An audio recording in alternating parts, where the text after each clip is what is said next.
Welcome to the Awaken on Purpose podcast, where each week you'll receive insight, inspiration, and advice for aligning your mind, body, and spirit to achieve a fulfilled life and live your purpose with me, your host, Jennifer Spohr. You'll also hear from other leaders who share their inspirational stories and wisdom in living fulfilled, on purpose, and making an impact. If you're a mission-driven leader and you're passionate about learning and integrating all the things that empower you to live and lead a fulfilled, purpose-led life, this is the show for you. Hey everybody, I am really excited to welcome back as a guest to the show today, Dr. Stephania Sciamano. She is amazing, and she works with high-achieving women who want to clear their field to allow in more money, more support from men, and to become more of an open channel for their creative work. I'm so glad that we're having this conversation today. Why don't we just start things off with you sharing a little bit more in depth about the work that you're doing? Thank you, Jennifer. Thank you for having me here. And yeah, I'm happy to describe some things about my work. Essentially, I work with women that are highly ambitious. So the ones that have already made success in career, whether it's entrepreneurial or CEO in corporate world.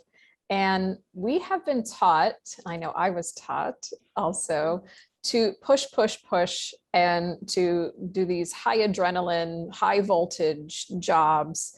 And that really wreaks havoc on the feminine biology and nervous system. So what I help women to do is to learn a different way of managing her nervous system, but also her relationship to men, or what we call the masculine. So when I say the masculine, I mean men, money, but also the masculine aspect of divinity, or what you might call Father God. So all of that together is the masculine, and our relationship to it makes a very big difference in our hormones, our nervous system, and kind of how we move about the world. It sure does. And on that note, I mean, you and I were actually just having a conversation about that before we started our interview here. I'd love for you to speak more to the listeners about working in the professional world. And I know you've experienced this, in your prior life. What are some of the impacts, or I guess I should say, what are some of the common symptoms that women would be experiencing? So deep fatigue, the kind that you can't shake with a good nap, or you can't quite shake with just, like a week of good sleep. That's what we think we need. And then you come out on the other side of it like, why am I still tired? That kind of fatigue that lasts, or different kinds of, or levels of brain fog. So that can be trouble focusing, or it can also be like your creative mojo kind of slows down, which if you're a creator like me, if your creative mojo shuts off, it's like, excuse me, this will not do. I need to do something about it. Sometimes it can look like low libido, or, your sexual interest is just a little off. It can also look like more bodily symptoms like puffiness. Like when you just look down at your legs and your belly, you're like, why am I so puffy? So these things really weigh on a woman's mind. We try to love our bodies as they are, but sometimes when you think, but I'm eating pretty well, but I'm moving my body, I'm sleeping, like, why is my body having these changes happen? And none of us wants to say, oh, that's just menopause. It's like, no, get out of here. Instead, I think a lot of time it has to do with your hormones' reaction to the world around you and your nervous system and how that all relates. So, and then, what happens when you're puffy and low libido and your energy's off? You're irritable. People annoy you. You get snappy with your kids. You get snappy with your partner. You get snappy because you don't have a partner. There's all kinds of snappy. Yeah. Snappy things that over. happen. Yeah. And then we just kind of contract, like we become a little more controlling, a little more rigid. We just want things to go right. We don't get that, peaceful, easy feeling that we really want to have inside when we go home from a long day at work. So all of that together is kind of a symptom picture that I see really commonly in high-powered women. Something that I find really common as well is that, despite someone can say that they're eating right or sleeping and even exercising and all of these things, but mindfulness and just being present is something that I find that's missing in a lot of the people that I work with. I think too, there's a thing called coming out of the body, versus the term stay in your body or come back to your body. And a lot of people don't even know what that means. But if you've ever been kind of feeling scattered, like your mind is going in a million directions and you're having trouble being present, there's a really good chance that you've kind of projected yourself into the future or sort of projected yourself back to the past, hoping to change it. Because you notice the moment you come all the way back to the body, it's like, oh my gosh, there I am. Yeah. So it's mindfulness, yes, for sure. But there's an embodiment feeling like you're in this body on this earth at this time is an incredibly important practice if you want to see some positive changes happen. I just want to affirm that just because I experienced that myself and I feel like it's an ongoing journey, right? To practice, being fully anchored into your body. But what you say about that is so important.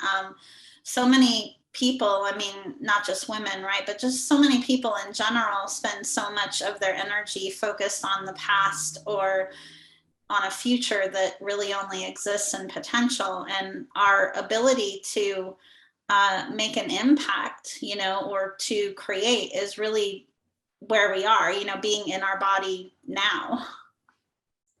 Agree. And, without the pressure of always staying in the body, because that's not really possible. We're still humans. Right. We still try to project ourselves in different directions.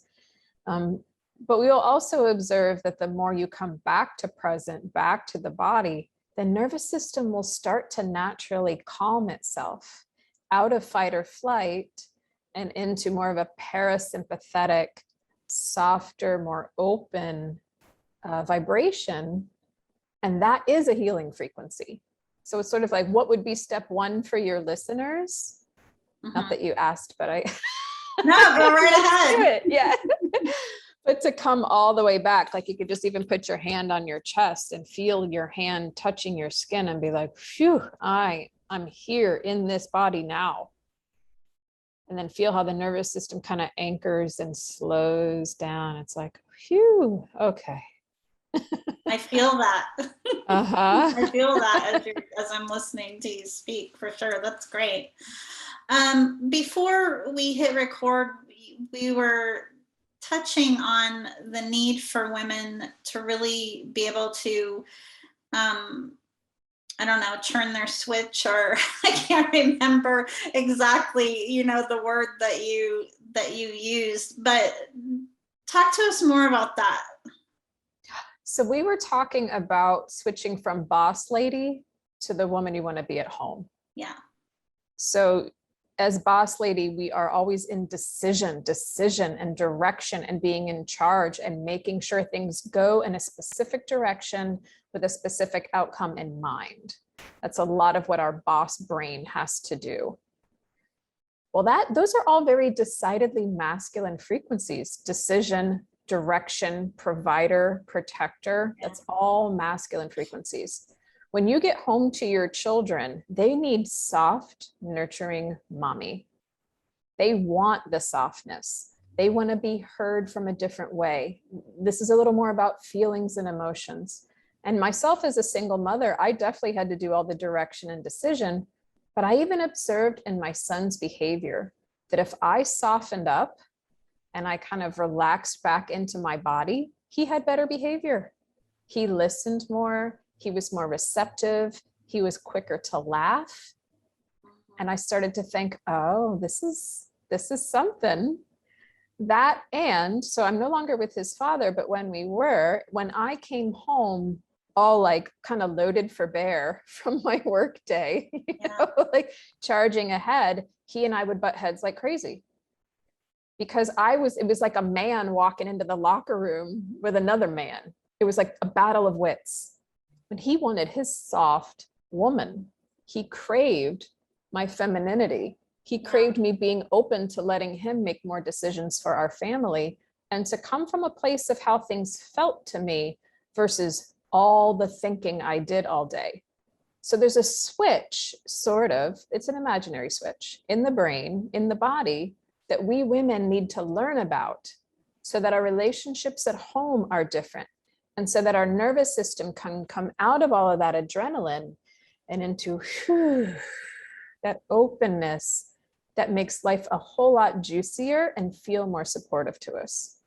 Yeah.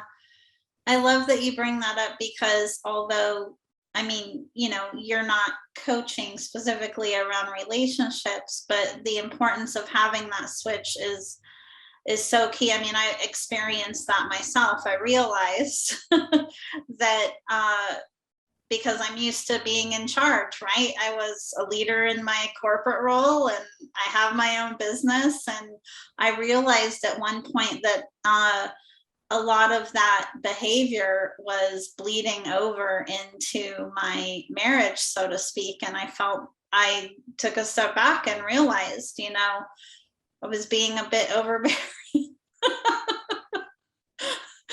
You know, and just being more intentional about stepping back and giving my husband space. Yes, men need space. In the masculine, right? Mm-hmm. Yeah. So yeah, I love that you bring that up. And I know that so many people that are going to be listening to this definitely will resonate with what you're saying. And, you know, like I said, even though my son's father and I are not together, the changes in me in the past, you know, 8 years or so, when I really started to look at this, and even more, you know, 4 years ago, I went really, really deep into, okay, how am I actually avoiding my femininity because I'm trying to be in charge, or I'm trying to be in control all day long with everything? Mm-hmm. And I had to realize that doesn't mean you don't do that in your business or at your job. Of course you do. That's your job, is to have it together and make decisions. But when you come home, there has to be a shift in the frequency, because your role there is different. It's like a different hat. Mm-hmm. And without that, the nervous system stays on such high alert that it wreaks havoc on a woman's hormones. Her biology is not meant to be in a masculine frequency or adrenaline all day long. This is what leads to burnout inevitably. And we can absolutely avoid this. And it makes the relationships a whole lot better too. Like, you know, like, as we said, I'm not relationship coaching, but it's a side effect. The relationships do improve. Mm-hmm. It is. Yeah.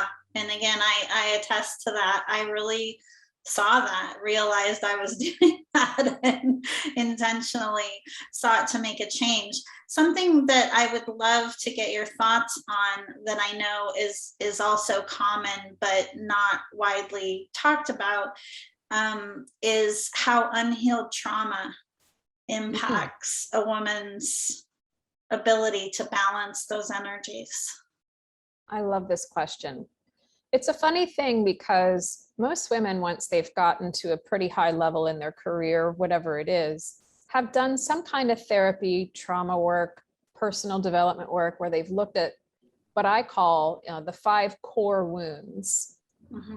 And those are rejection, abandonment, humiliation, betrayal, and injustice. And they all kind of overlap. And this is something I teach about in my group program called Open. But what happens is, sometimes when we get a little older, a little wiser, we'll think, I already did that. I don't want to go back through it. I don't want to pick the scab. But I tell you what, sister, every level we go to, this is what's in the way again. Uh-huh. And it's usually abandonment and rejection. Those are the top 2 that have the biggest hold. And the funny thing is that we store those frequencies in our tissues, in our cells. The body holds on to the trauma. Mm-hmm. There's this incredible book called The Body Knows the Score. And it's really well done and brings in a lot of the science. And the bottom line is, the body holds the trauma. So mindset work is incredible, but we have to work at level of body too, to get those patterns to actually leave and realize the next, 100K level of your income, or the next really huge move, or the next really big purchase, or, whatever the next big voltage thing is, that's the stuff that comes up again. So we can't treat it like too basic or whatever it is that we tell ourselves. It's like, it's that thing again. Let's go right for the root. And I think you're right. The traumatic patterns is what keeps us from really fully opening and enjoying. Absolutely. I mean, a lot of those traumas go back to childhood, or there can be some type of traumatic event that takes place as well later in life that can have that type of impact. And yes, I mean, in order for us to have the capacity to continue up leveling and receiving, we have to make room, right? We have to make room. And like you said before, it's space. Yeah. So yes, men need their space, but women need to create space too. And it's a lot of time with our bodies so that there is an openness. Mm-hmm. So the men can actually, their energy can be gorgeously penetrative. Mm-hmm. So yeah, that has a sexual connotation, sure, but they even penetrate us with how they provide, how they protect, how they really create a dome of security for us. And if you're all tightened up and full of stuff, it's like, there's no room, or we don't feel safe letting him in. And then that's tough on the nervous system as well. Absolutely. Kind of going back to relationships, something that also is challenging, I guess, for lack of a better way to really put it, for a lot of people, are that we're conditioned by society to be attached to labels. And so, because he's my husband, he should be this way. Because, they're my partner, they should be that way. Or I have to do this because it's my mom, or, my dad, or whatever. And there's also an expectation that because someone holds a certain title or role, that they're able to support you on your path, right? Or in your healing. And I feel like that's really important for people to understand, that whatever it is that you might be experiencing or going through, that person or people in your life may or may not be capable of holding the kind of space for you.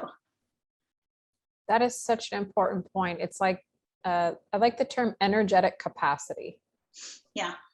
Not everyone has the energetic capacity to hold all that's going on for you. It could be your traumas are coming up. It could be you're going through tough times at work, and sometimes that other person just doesn't have it in them. And we expect, like you said, because of the role, that of course that's what you'll do. And we, especially the really independent women, to ask for help is like, oh boy, I don't really want to have to do that. Or would that mean I'm weak or needy or can't handle it? These are the stories that go on in a woman's head. But what would it do for that relationship to find a professional and find help outside of that, so that person's able to grow in the way they support you instead of just kind of slamming them with it? Absolutely. Yeah. I'd love to talk about just this new paradigm of leadership, right? It's just like, I don't even know where I want to start with this. There's just so much going on in the world and so much changing, right? But it's been apparent for quite some time, and emotional intelligence is certainly a more commonly, I guess, known term that's used in the professional world. But it's really much deeper than that. In order for us to continue to evolve as a society, we we have to start leading from an authentic place. And I know that that can be a buzzword or irritate some people because the word is used so much. The word authentic? Yes, the word authentic. You know, the word I'm looking for is alignment, leading from a place of alignment. So are you talking about like when a woman, when something feels off, or? Yes, leading intuitively, but especially with women and being in the corporate world, a lot of, you know, even as an entrepreneur, there can be like that hustle mentality, or the you know, need to just kind of push through and to operate with kind of a mask, so to speak. How does someone, I don't know, what would be like some of the symptoms and how would someone make shifts to be able to, say, be in their existing career but still but start leading from a more intuitive, aligned place? So the first part of the question, I'd like to tackle that first, I think, is how do you know when you're out of alignment? Yes. Yeah, I know I went on a bit of a tangent there. That's okay. I just want to make sure I'm hearing you and answering you. Okay. So when a woman is out of alignment, first of all, things feel off. And when I say feel off, it can often be a quick, simple, like something doesn't feel right. It could also be all of a sudden she's anxious, or all of a sudden she feels kind of sad, or she feels pulled or spread thin. There's usually a sensation in the body that lets you know. And of every client I've ever had, a woman has her greatest hits, as I call it. So some women, when she's out of alignment, almost reliably gets insomnia. Another, mine is my digestion is off. Like everything makes my stomach bloated, even water. And that shows me I'm ignoring something that's out of alignment. And it's hilarious because I usually try to tackle it with herbs for my belly or something else physical. And it's like, nothing's working. Oh yeah, that's because it's not a physical problem. It's an energetic, mental, emotional problem. So what I would advise any woman to do is find out what yours is. Some women get migraines. You know, everybody's different. Some women get like low back pain. So there's going to be some bodily signal that goes with your emotions too, that shows you're out of alignment. But the problem is, so many times women have been told to shut their feelings off because they have a mental job to do. Like, this is not the place for emotions. But what if it was, especially in a woman that's done the personal development work, she's done the work to heal and clear the traumas, so the emotions are more pure and a better guiding signal. And then how could she use that as a superpower along with her body that lets her know when something is off? A woman like that is unstoppable. She's not wildly, chaotically emotional. Her emotions are like a tuner. Like a GPS, or like a GPS. Yeah. Yeah. Like what could happen for her and her team and her family if the emotions could be trusted instead of shut off? Because I really do think that in our future coming up, as it's unfolding before us, a woman that is in tune with emotions that come from a more pure place instead of old traumas, she's going to be the leader that you want because she's that in tune to what's going on. Absolutely. You know, something I say often too is that, you know, that's really the key is being grounded, having a clear sense of self. I mean, no matter what happens in the world, if you have that, you're able to, you know, be the calm in the storm, so to speak. Yeah, I mean, let's face it, the world is stormy, but if you can be the eye of the hurricane instead of throwing her out around in the outer bands, so to speak, then what would that be like? The storm doesn't end. You know, it kind of ebbs and flows, but life is always going to be stormy here and there. It's learning to be that eye. Yep, this is happening. Yep, this is swirling around me, but I can still find my grounded place. And that's also where, in my opinion, having partnership with men, whether it's romantic, platonic, family, or, professional, because men are incredibly good at like holding the mast of the ship nice and stable. And the woman's emotions can also help be an oracle or a navigator. It's the two together. And when those two come together, that's an incredible team, like a power couple, whether it's romantic or not. At least that's how I look at it. Huh? At least that's how I look at it. No, I think that's fantastic. I mean, this may, what I'm about to ask about, maybe a whole nother conversation on its own. But the importance of balance, right? Of masculine and feminine balance, not just in women, but in men too. Well, the thing is, men have not been taught to allow feelings to be. Right. And, I was a doctor for almost 10 years before I started doing more of this work. So I worked in clinical situations and had male patients all the time. And the majority of my time was done in an area that had a lot of military presence, the Coast Guard and the Navy in parts of Connecticut and Rhode Island. And so I saw these men that had big military jobs. And they've got feelings too. They Right. definitely do. But their job was so high pressure that they didn't know how to do both. And what I found is that men like that need to feel trusted for their ability to direct and lead and make decisions. So for a woman to maybe partner with a guy like that, she's got to let him do that. Yeah. For him to feel respected as a man. But then he also needs to be able to be honest about his feelings with her when the time is right for that.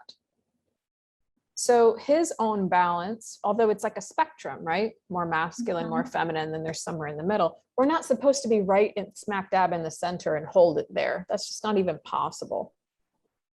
But it's interesting because some women fit better with more feminine men. However, when the world starts feeling crazy, who do we women look to or want to look to? The guy that can make a decision, the guy that can lead, the guy that would know what to do if the quote shit was hitting the fan. Yes. What do you think about that? That's true. What it also prompts me to think about is how so many of us are conditioned to believe that we also need to look outside of ourselves for the solution to everything. And I'm not saying be self-reliant. What I'm talking about more is discernment. And discernment comes best, and might be another topic too, but I'm just going to throw this we in there. We could go down several rabbit holes here. We sure could.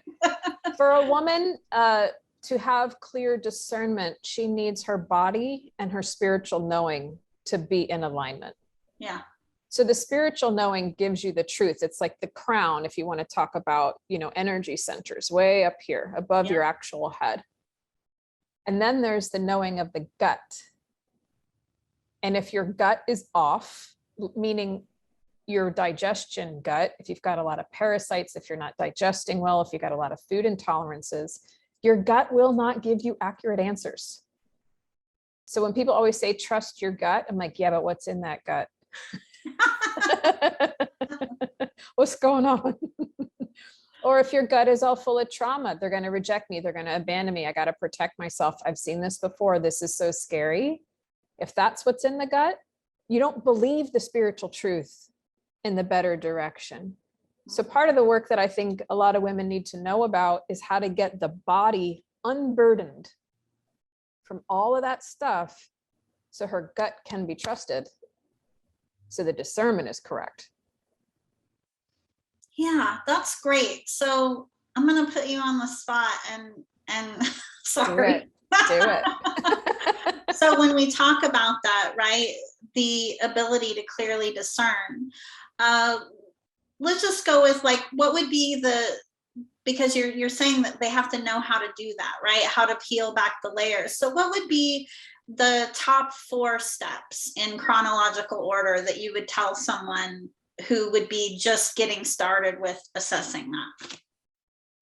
Well, I would say there's 3 steps that I always lead people to. So I want to give you those. And if we have to add a 4th, we'll figure one out. No, we don't have to. I just threw out 4 because I was like, I don't know. You could have 20. Let's just go with 4. So if it's 3, that's cool. It's repairing well, we could make 4 out of this, because we would say, repairing your relationship to the masculine. Yeah. How do you react to men? How do you react to money? Those are a very similar vibe. You kind of can't separate them from each other. Yeah. Another is repairing your relationship to your femininity, being in your feelings, allowing them to be like expressed through you, letting yourself lean back a little, receive a little, not always charging ahead, especially in your personal life.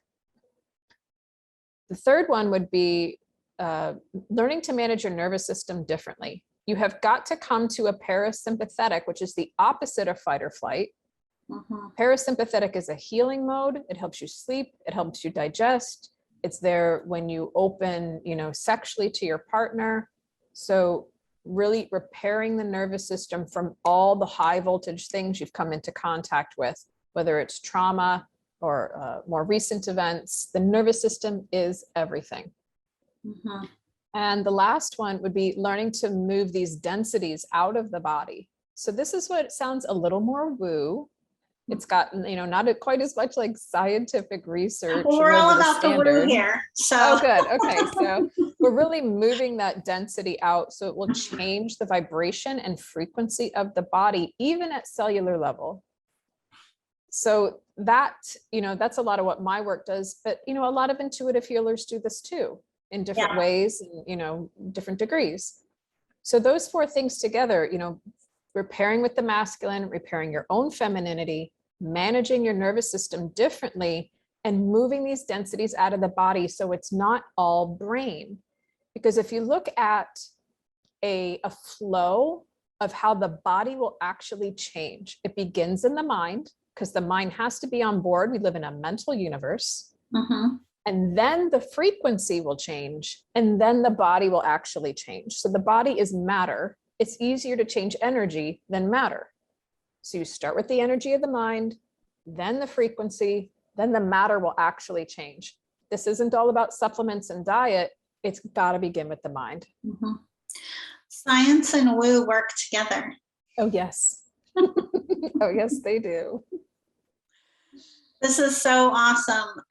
In closing, is there anything else you're feeling guided to bring forward?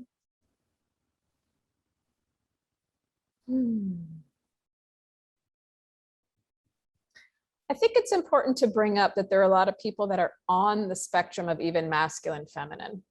Not everyone feels completely a woman. Not everyone feels completely a man. There are non-binary people on the spectrum in between.